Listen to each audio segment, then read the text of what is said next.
Isn't it a puzzle, though? You see all these marketing campaigns, right? Laser focused on Gen Z. They're dripping with the latest styles, influencer endorsements, all that stuff.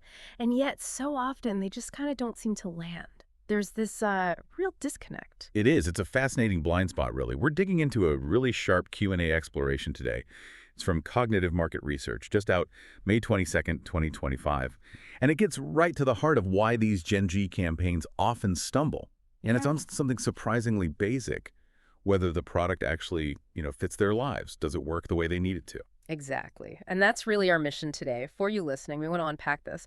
Why do so many brands miss the mark here? We're going to look beyond just the surface trends, try and figure out what truly resonates with Gen Z. Like, what are their actual priorities? And how can brands maybe shift from just chasing, I don't know, fleeting aesthetics to building real connections? We'll try to get you the key insights without, drowning you in data. Okay, so let's start there. Pinpointing the core issue, Hmm. this misalignment we're seeing. What does that typical marketing playbook aimed at Gen Z usually look like? What's the standard approach? It's usually a full-on style blitz, isn't it? Like Yeah. heavy on the super current trends, big collabs with influencers who've got that Gen Z appeal, and just a constant stream of buzzworthy content. The assumption seems to be, well, if it looks cool and someone popular has it, then it's basically a guaranteed win. But the research we're looking at today really shines a light on how this often just completely neglects the fundamental usability, the product itself. And that's precisely where these campaigns tend to fall flat. Yeah. While style and staying on trend, sure, they hold some weight. Gen Z leads incredibly active, varied lives. They need their purchases to keep up. Comfort isn't like a luxury item. It's often seen more as an extension of self-care, maybe, a necessity for their packed schedules. It makes it a key functional benefit, not just some desirable feature. Right, right. And reliability, versatility. They aren't just nice extras. They're often the crucial deciding factors. Think about someone juggling, studies, maybe a part-time job, a busy social life. Their clothes, their tech, everything kind of needs to be adaptable, dependable. That makes total sense. So when a brand pours all its energy into just the visual appeal, just the look, what are the negative consequences? Why isn't just looking good enough to lock in that sale and maybe more importantly, get that repeat customer? Well, the fallout can be pretty significant. Initially, yeah, a flashy campaign might stir up some buzz, get some initial interest. But if the product doesn't live up to that visual hype, in terms of how it actually performs day to day, that initial excitement, it just turns to disappointment fast. Okay. And this, very predictably, leads to lower rates of repeat purchases. Yeah. That initial enthusiasm kind of evaporates when the reality hits. Yeah. Poor fit, frustrating functionality. And I think you mentioned it can be even more damaging. The research suggests it can actually hurt the brand's whole reputation. Absolutely. Gen Z is a, let's say, highly discerning group. They're digital natives, right? They have this finely tuned sense for anything inauthentic. And they are definitely not shy about voicing opinions online. Oh, yeah. So campaigns that shout about style but then quietly deliver poorly fitting or unreliable products, they can come across as insincere, maybe even manipulative. As the Cognitive Market Research piece points out, these campaigns can feel, quote, shallow or disconnected from what Gen Z truly wants in their everyday lives. Wow. That's a pretty strong indictment, isn't it? It really is. Okay, so the usual approach often misses the mark. Let's really drill down then. What does Gen Z prioritize when we talk about fit and function? Let's forget the fast fashion trends for a second. What are the core things they're actually looking for? Well, in apparel, inclusivity is huge, paramount. They actively seek out brands offering a genuine, comprehensive range of sizing. We're even seeing demand for adaptive fits, things like adjustable waistbands, maybe closures designed for a wider range of bodies and needs, and comfort. Yeah. Absolutely non-negotiable. Think breathable, stretchable, durable fabrics, stuff that can handle their varied activities. Uh-huh. And this focus on practical features, it goes beyond just clothes. For tech and accessories, ease of use, reliability, those are key. They need devices, tools that are multifunctional, that can seamlessly integrate into their on-the-go lives, help them multitask efficiently. It sounds like this expectation for seamless integration. It's not just about a comfy t-shirt or reliable headphones on their own. It's about how these things contribute to their whole day, their overall experience. Precisely, yeah. And we really can't talk about Gen Z's priorities without hitting on sustainability. Yeah. That's critically important. For a big chunk of this generation, using eco-conscious materials, ethical manufacturing, these aren't just nice add-ons. They're intrinsically linked to a product's overall function and its perceived value. They're thinking about the product's lifespan. Is it built to last? There's often a conscious choice happening there. Quality over, say, the fleeting appeal of fast fashion. They're weighing environmental impact right alongside the practical benefits. So it's a much more rounded evaluation than just, does this look good for my next post? Yeah. It's comfort, utility, environmental responsibility, and yeah, aesthetics too, all factoring in. Exactly. And the cognitive market research piece we're looking at really emphasizes this holistic product experience Yeah. that's central to gaining trust and loyalty with Gen Z. Now, how do we actually know all this? Where does this insight come from, this gap between marketing and what consumers actually want? Well, that's where the solid market research comes in, right? It sounds like it's a mix of methods painting this consistent picture. Absolutely. Through things like focus groups, researchers can have direct conversations, really tease out the nuances, understand the underlying needs. Usability testing gives invaluable hands-on insight. How do products actually perform in real situations? And then sophisticated social media listening tools. They offer this continuous stream of unfiltered opinions, direct feedback from Gen Z themselves. And it sounds like this research keeps uncovering some pretty significant pain points consistently. Yes, dissatisfaction with poor fit, inconsistencies in sizing between brands, this recurring theme of brands just not paying enough attention to basic comfort, those emerge as key frustrations. And there's also this palpable skepticism, towards those overly polished, hype-driven campaigns we talked about. Gen Z is increasingly wary of anything that feels, fake or overly promotional. And it's not just feelings or anecdotes, is it? The research has actual data backing this up. Correct. Higher rates of product returns, especially in categories like apparel and tech, that's a huge indicator.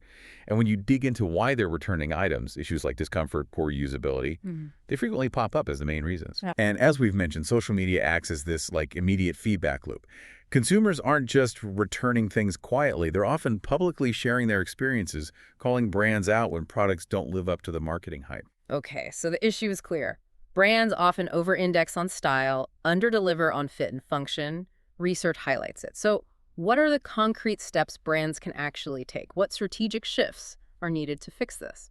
Well, the first, maybe most fundamental shift is moving away from that purely trend-obsessed lens, adopting a more balanced view.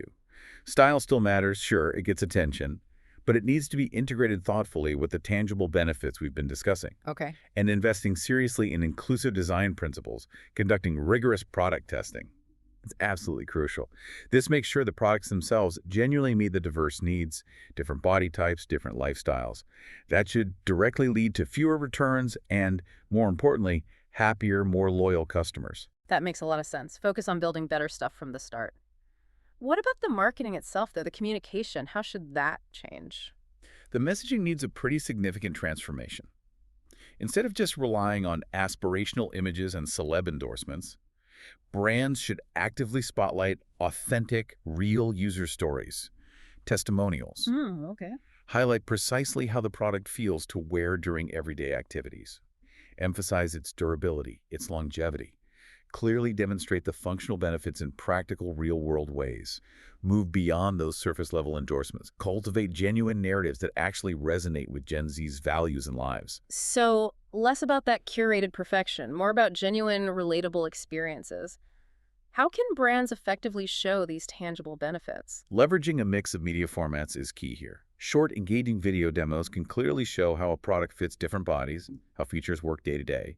Behind-the-scenes content offering a transparent look at design, testing, even sourcing that can build significant trust. Interactive digital experiences, like virtual try-on tools, those can empower consumers to check fit and function before they even buy. And it really feels like this loops back to that transparency theme we talked about earlier. Absolutely. Prioritizing transparency across the whole chain, sourcing materials, manufacturing, sustainability efforts, it's vital. Gen Z consumers want the story behind the product, not just its pretty face. Right. And embracing experiential marketing too. Things like pop-up stores, where people can actually touch, feel, try on the products, experience fit and function firsthand. Or even offering customization options that can foster a much stronger, more personal connection. And finally, just maintaining that active dialogue. Through social media, feedback platforms, it's essential for staying tuned in and addressing concerns promptly, authentically. It definitely sounds like a much more comprehensive and thoughtful approach than just chasing the latest viral trend. Now, are there brands out there already doing this well, successfully implementing these strategies? Can we point to some good examples? Yes, definitely.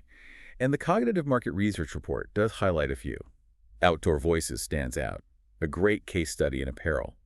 Their marketing consistently emphasizes comfort, adaptability, performance in their activewear. Okay. They often feature real, everyday users in their ads, showing how their products support all kinds of activities, but still look good. That approach builds real credibility and fosters this strong sense of community around the brand. That makes perfect sense. Seeing real people genuinely using and liking the product is way more persuasive, isn't it? Who else gets it right? Apple is another interesting one, though different industry, obviously. While their design is undeniably sleek, aesthetic, their marketing also consistently highlights product functionality. They clearly show how their devices simplify tasks, integrate into users' lives. True. The focus isn't just on how an iPhone looks, it's equally, maybe more, about what it lets you do effortlessly. And then there's that brand that's almost become synonymous with its values. Exactly, Patagonia. They resonate so deeply with Gen Z through their long-standing, very demonstrable commitment to sustainability, which is intrinsically linked to the function and longevity of their rugged gear.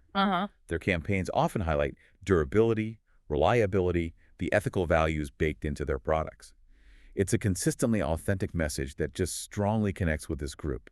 The big lesson from these successes: genuine storytelling and unwavering transparency are crucial. These examples really provide a helpful roadmap, but what are some of the big hurdles, the challenges brands might face trying to make this shift towards really emphasizing fit and function?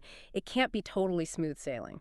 You're absolutely right. There are definitely challenges. For one, just standing out on visually packed social media platforms with these deeper product stories. That takes real creative innovation. It's not as simple as posting a cool product shot. Brands need compelling ways to communicate these less visually flashy, but ultimately more vital benefits. And it sounds like it might require some pretty big internal changes, too, within the companies. Without a doubt. Investing in solid R&D, implementing truly inclusive design, sticking to rigorous quality checks. That can impact product development speed, overall costs. Yeah. That can be tough for brands using faster trend cycles or, leaner operations. There's also the very real risk of losing trust if they make big functional claims in marketing.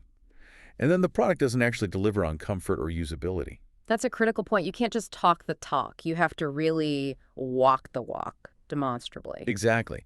And while transparency is key for trust, brands also have to navigate carefully.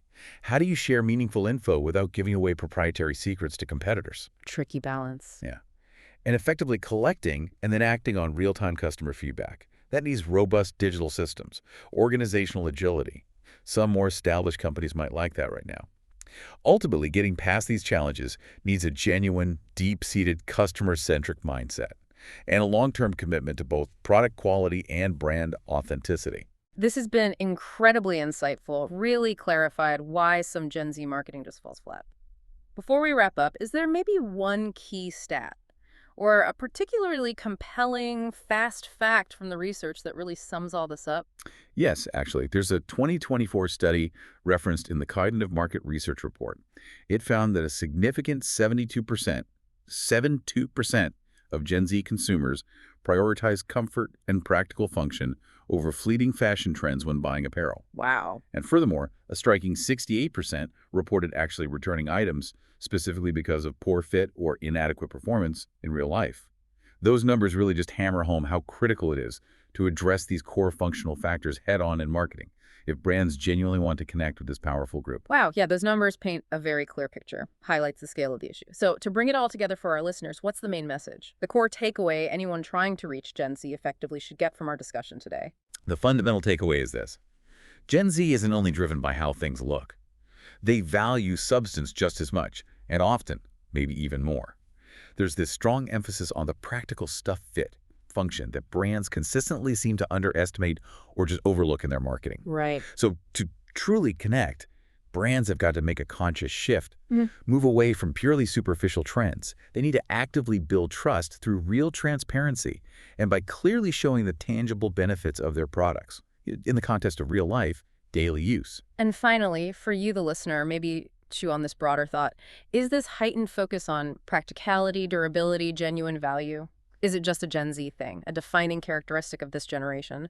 Or could it signal a more widespread evolution in consumer values across all generations? And if so, what might that shift mean for the future? For product development, for marketing strategies, way beyond just clothes and tech? What about other industries? It's definitely a fascinating and potentially really transformative trend to think about.